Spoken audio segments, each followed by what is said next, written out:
अदिति, अरे ओ अदिति, आजा बेटा, मैंने आटा गूंद दिया है, तू जल्दी से रोटियां सेक ले, तेरे पापा आते ही होंगे ऑफिस से। क्या माँ, मैं आटा गूंद देती ना, हर रोज रोटियां ही क्यों बनवाती हो मुझसे? ताकि ससुराल जाकर तू नाक ना कटाए हमारी। आटा तो तू बढ़िया गूंद लेती है, लेकिन रोटियां अब तक गोल नहीं बनती तुझसे। अब रोज बनाएगी तभी तो तेरा हाथ बैठेगा ना बेटा। उफ, बाप रे बाप, रसोई तो उबल रही है माँ, ऊपर से गैस के पास खड़े होकर कितनी सारी रोटियां बनानी है। कितनी सारी? 4 तेरे पापा की, 3 मेरी और 2 तेरी, बस 9 रोटियां ही तो सेकनी है। तो 9 रोटियां क्या कम होती है? अब ना बाबा ना, अभी 2 दिन पहले ही तो मैंने अपना फेशियल करवाया है। अब इतनी गर्मी में गैस के पास खड़ी रहूंगी तो पिंपल आ जाएंगे चेहरे पर। हे मेरे भगवान, ये आजकल की लड़कियों के कितने नाटक हैं। जरा हमसे पूछो, तुम्हारी उम्र में चूल्हे पर एक टाइम की 40-50 रोटियां बनाई है मैंने, जब ससुराल में पूरा परिवार साथ रहता था। हाँ तो आपका ससुराल भी तो कितनी बढ़िया जगह था, मस्त पहाड़ों के बीच, जहाँ कभी गर्मी पड़ती नहीं, ऊपर से स्नोफॉल के मजे अलग से। आहा, कितना मजा आता होगा ना। तुझे ऐसा लगता है तो ठीक है, कल ही तेरी मासी से बात करती हूँ कि वहीं पहाड़ों पर ही ढूंढ ले तेरी ससुराल। अब सच माँ, ये तो एकदम ढांसू आइडिया है, लेकिन ये मेरे दिमाग में पहले क्यों नहीं आया? ठीक है, तो फिर तेरा, आप आज के आज मासी से बात करो और उनसे बोलो कि ससुराल कैसा भी चलेगा, लेकिन मेन शर्त यह है कि लड़का वहीं का रहने वाला हो और उसका घर एकदम पीक पर, मतलब कि ऊंचाई पर होना चाहिए, जहाँ जमकर स्नोफॉल होती हो। वाह, कितना बढ़िया हो जाएगा फिर तो। स्नोफॉल देखने के लिए न छुट्टी लेने की जरूरत और न इस गर्मी से जूझने की टेंशन। चलो माँ, अब आप रोटियां बनाओ, मैं तब तक ये डिसाइड करती हूँ कि शादी के बाद अपनी रिसेप्शन पर मैं क्या पहनूंगी। ये कहकर अदिति हंसते हुए अपने कमरे में चली गई। क्या होगा इस लड़की का, एकदम बावली है। चलो अब रोटियां तो मुझे ही बनानी पड़ेगी। मैडम तो गई अपने पहाड़ी ससुराल के सपने बुनने। अरे कौन जा रहा है ससुराल, तुम या मैं? कम से कम ये तो बता दो। अजी मेरा कोई मन नहीं है, ना अपने ससुराल जाने का और ना ही आपको कहीं भेजने का। वो तो आपकी लाडली है जिसे अब नया फितूर चढ़ा है, कहती है शादी करेगी तो किसी पहाड़ी लड़के से।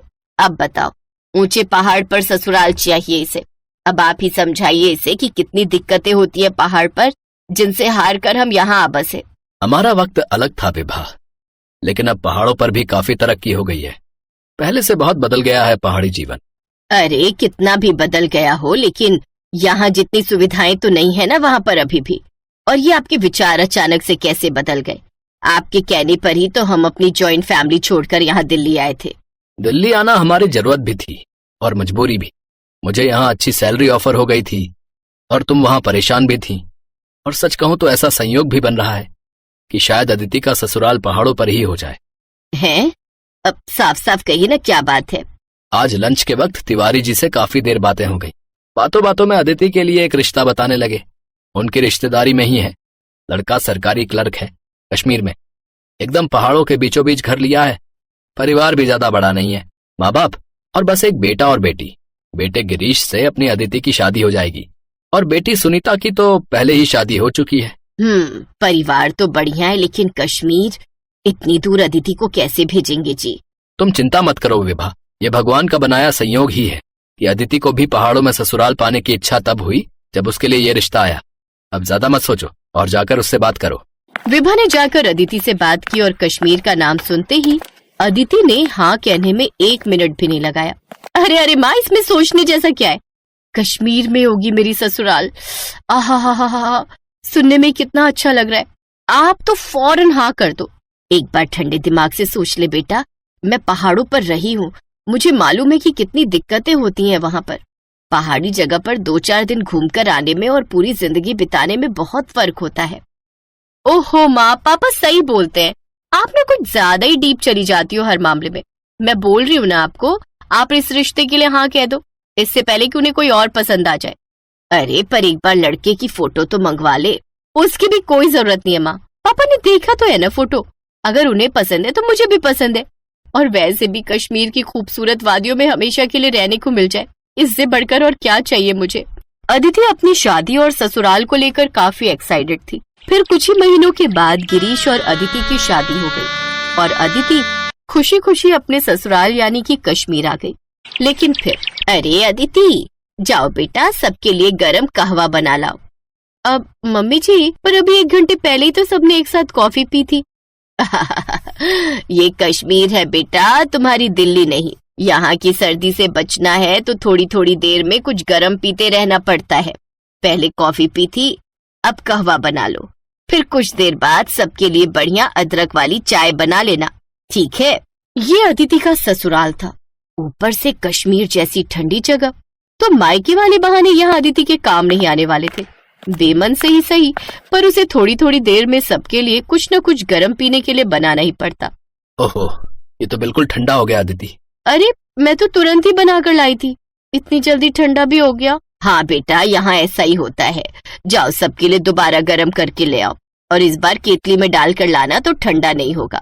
धीरे धीरे अदिति को पहाड़ी जीवन के साइड इफेक्ट्स पता चल रहे थे। पहाड़ों पर रहने का तरीका, खाने पीने का तरीका, सब कुछ उसके मायके से बहुत अलग था।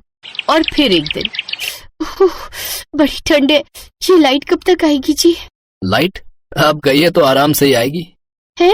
ऐसे कैसे? बिना हीटर के तो मेरी हालत खराब हो जाएगी। अच्छा सुनिए ना, हमारे पास इन्वर्टर भी तो है।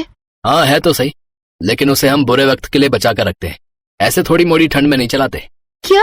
अच्छा, इससे बुरा वक्त और कौन सा आएगा? देखिए ना, मेरे हाथ पैर बर्फ जैसे ठंडे पड़ गए। तुम्हें अभी यहाँ की आदत नहीं है ना, इसीलिए ऐसा हो रहा है। तुम फिक्र मत करो, ये रजाई ओढ़कर लेट जाओ, फिर ठंड नहीं लगेगी तुम्हें। और फिर अगले दिन, ये क्या, सुबह के 11 बज गए और अब तक धूप नहीं खिली। धूप की उम्मीद तो छोड़ ही दो बेटा, ये दिसंबर का महीना है, अब तो सीधा बर्फ गिरेगी। बर्फ गिरने की बात सुनकर अदिति खुश हो गई, क्योंकि उसे शुरू से ही स्नोफॉल बहुत पसंद था। लेकिन फिर जब सच में बर्फबारी हुई तो उसकी हालत पहले से भी खराब हो गई। अदिति क्या कर रही हो? चलो ना, बाहर कितनी बढ़िया बर्फ गिर रही है। तुम्हें तो कश्मीर का फर्स्ट स्नोफॉल देखना था ना? हाँ देखना तो था, लेकिन बहुत ठंड है जी। ओहो, मैंने तो ध्यान ही नहीं दिया। स्नोफॉल के दौरान रूम हीटर नहीं चला सकते। पर ऐसा क्यों? क्योंकि स्नोफॉल के टाइम सारे खिड़की दरवाजे बंद रखने पड़ते हैं, और ऐसे में रूम हीटर चलाना खतरनाक हो सकता है, बस इसीलिए। चलो अब तुम जल्दी से बाहर आओ, सब तुम्हारा वेट कर रहे हैं। लेकिन जब वो अपने कमरे से बाहर आई तो उसे देखकर सब अपना पेट पकड़कर हंसने लगे। ये क्या हाल बना लिया तुमने अदिति? एकदम कार्टून लग रही हो। सबको खुद पर हंसता देखकर अदिति को बुरा लगा और उसकी आंखों से आंसू बहने लगे। कोई बात नहीं बेटा, पहाड़ों में ससुराल होने के कई फायदे हैं तो कुछ नुकसान भी हैं, मैं समझती हूँ।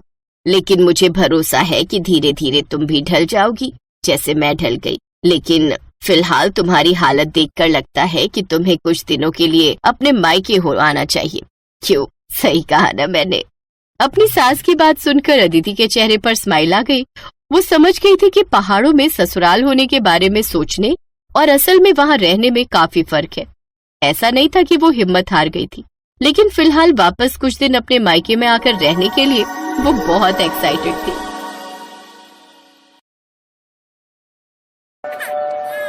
भैया जी मदद करो, मेरा बच्चा भूखा है, कुछ पैसे दे दो, बड़ी मेहरबानी होगी। भगवान जाने इन गरीबों का क्या होगा, एक तो अंधी है, ऊपर से छोटा बच्चा भी गोदी में पकड़ रखा है। क्या करूं, मुन्ना तो रोई जा रहा है। चुप हो जा मेरे बेटे। अरे संभल कर बहन, अभी रेलवे ट्रैक पर गिर जाती। रजनी, मेरी बहन इस हालत में? कौन? आवाज तो सुनी सुनी सी लगती है। अमर भैया? हाँ मेरी बहन, मैं तेरा भैया अमर। ये सब क्या हो गया? मैंने बहुत बड़ी गलती कर दी भैया, मुझे माफ कर दो। सतीश ने मुझे धोखा दे दिया भैया, आज उसी के कारण मेरी आंखों की रोशनी चली गई। उस दिन जब रजनी के साथ आखिर ऐसा क्या हुआ जो उसे इतने पैसे वाले घर की होने के बाद भी आज ये दिन देखने पड़ रहे थे। रजनी अपने भैया भाभी की लाडली बहन थी, उसके पास पैसों की कोई कमी नहीं थी। वो रानियों की तरह अपने घर में रह रही थी। भैया, मुझे इस भाई दूज पर सोने का सबसे महंगा जड़ाऊ हार ही चाहिए। हाँ हाँ मेरी प्यारी बहन, ले लेना। पूनम, तुम आज ही रजनी के साथ सुनार की दुकान पर चली जाओ। रजनी बहुत खुश थी, वो अपने भैया भाभी के साथ बहुत घुल मिल कर रहती थी। पर अचानक एक दिन रजनी की जिंदगी में सतीश नाम का एक लड़का आता है। रजनी सतीश के बारे में कुछ नहीं जानती थी। रजनी, मैं तुमसे बहुत प्यार करता हूँ, पर मैं तुम्हारी तरह पैसे वाला नहीं हूँ। ऐसा मत कहो सतीश, मैं भी तुमसे बहुत प्यार करती हूँ। रजनी, इस प्यार का क्या फायदा? तुम्हारे भैया तुम्हारी शादी मेरे साथ कभी नहीं होने देंगे। तुम चिंता मत करो सतीश, सब हो जाएगा। मैं भैया से हमारी शादी के बारे में बात करूंगी। रजनी अमर से सतीश के बारे में बात करती है, पर अमर गुस्से में रजनी को डांट देता है। तुम्हारा दिमाग खराब हो गया रजनी, तुम्हें पता भी है उस लड़के का ना कोई काम ना कोई धंधा, फिर भी तुम उससे शादी करने के लिए कह रही हो। मैं तुम्हारी शादी उससे कभी नहीं होने दूंगा। मैं सतीश से प्यार करती हूँ और मैं उसी से शादी करूंगी। रजनी गुस्से में अपने कमरे में चली जाती है। अमर रजनी का रिश्ता एक ऊंचे घराने में तय कर देता है और शादी के दिन रजनी सतीश को फोन करती है। सतीश, मैं ये शादी नहीं करूंगी। अगर तुम मुझे लेने नहीं आए तो मैं जहर खाकर अपनी जान दे दूंगी। एक काम करो रजनी, हमें यहाँ से भागना होगा। जैसा मैं कहता हूँ वैसा करो, मैं सब संभाल लूंगा। मैं तुम्हारा इंतजार करूंगा, तुम तैयार रहना। रजनी अपने बैग में शादी के सारे जेवर, कैश और कुछ कपड़े रखकर सतीश के साथ भाग जाती है। अमर, रजनी अपने कमरे में नहीं है। लगता है सतीश के साथ भाग गई है। उसकी सहेली ऋतु ने उसे बाइक पर बैठकर जाते हुए देख लिया था। रजनी, तुमने ऐसा क्यों किया? तुमने अपने भविष्य पर कुल्हाड़ी मार ली। मैं जानता हूँ वो लड़का सही नहीं है। अमर रजनी को हर जगह ढूंढता है, पर वो उसे कहीं नहीं मिलती है, क्योंकि सतीश रजनी को लेकर कोलकाता आ जाता है। कोलकाता आकर रजनी को सतीश की सारी सच्चाई पता चलती है। शादी के बाद सतीश शराब के नशे में रजनी को खूब मारता था। तुम आज फिर शराब पीकर आए हो सतीश, और तुमने मेरे सारे जेवर बेच दिए। मेरे आगे जुबान लड़ाती है? हाँ, मैं पीकर आया हूँ। मैंने बेच दिए तेरे जेवर। बोल क्या कर लेगी? भैया सही कह रहे थे, तुम अच्छे इंसान नहीं हो। तुमसे शादी करना मेरी सबसे बड़ी भूल थी। सतीश ऐसे ही गुस्से में रोजाना रजनी को मारता पीटता था। रजनी अब एक बच्चे की माँ बन चुकी थी। मुझे घर का राशन और मुन्ना के लिए दूध लाना है, और तुम यहाँ बैठकर दोस्तों के साथ शराब पी रहे हो। तुम्हें शर्म आनी चाहिए। मेरे दोस्तों के सामने मेरा अपमान करती है। तुझे आज मैं नहीं छोड़ूंगा। सतीश गुस्से में रजनी को धक्का दे देता है। रजनी के सिर पर गहरी चोट आती है और वो लहूलुहान हो जाती है। सतीश उसे उसी हालत में छोड़कर वहाँ से भाग जाता है। अरे भाई, बेचारी को बहुत चोट आई है, कोई उठाकर इसे अस्पताल ले चलो। लगता है ये इसी का बच्चा है जो तेज तेज रो रहा है। हाँ, इसका नाम रजनी है, ये इसी का बच्चा है। कुछ लोग उठाकर रजनी को हॉस्पिटल लेकर जाते हैं, पर रजनी की आंखों की रोशनी चली जाती है। सतीश का कहीं कुछ भी पता नहीं था। सतीश ने मेरे सारे जेवर बेच दिए। मुझे धोखा देकर वो भाग गया। अमर भैया आप सही कहते थे, सतीश अच्छा लड़का नहीं है। वो मुझे और मेरे बच्चे को इस हाल में छोड़कर भाग गया। आप बीती सुनाते सुनाते रजनी की आंखें आंसुओं से भर जाती हैं और वो बहुत तेज फूट फूट कर रोने लगती है। मेरी बहन, तूने इतने दुख झेले और मुझे एक बार भी खबर देने के बारे में नहीं सोचा। तू अपने घर लौटकर क्यों नहीं आई? भैया, मैं किस मुंह से आपके पास आती? मैंने आपका इतना अपमान करवाया। अपनी शादी तोड़कर मैं सतीश के साथ भागी थी। आपके समाज में कितनी बदनामी हुई होगी। नहीं रजनी, ऐसा मत सोच। तू मेरे लिए जान से भी प्यारी है मेरी बहना। चल अब अपने घर चल। ला, मुन्ना को मैं पकड़ता हूँ। अमर रजनी और मुन्ना को घर ले आता है। रजनी की भाभी पूनम को भी सारी बात का पता चलता है। वो भी रजनी की यह हालत देखकर बहुत दुखी होती है। अमर शहर के जाने माने आंखों के डॉक्टर से रजनी के इलाज के बारे में बात करता है। आप चिंता मत कीजिए मिस्टर अमर, आपकी बहन की आंखों की रोशनी वापस लाना मेरी जिम्मेदारी है। डॉक्टर रजनी की आंखों का ऑपरेशन करते हैं और उसकी आंखों की रोशनी लौट आती है। कुछ दिन बाद दिवाली थी। रजनी अपने भैया भाभी के साथ मिलकर दिवाली का त्योहार मनाती है और दिवाली के एक दिन बाद भाई दूज का त्योहार था।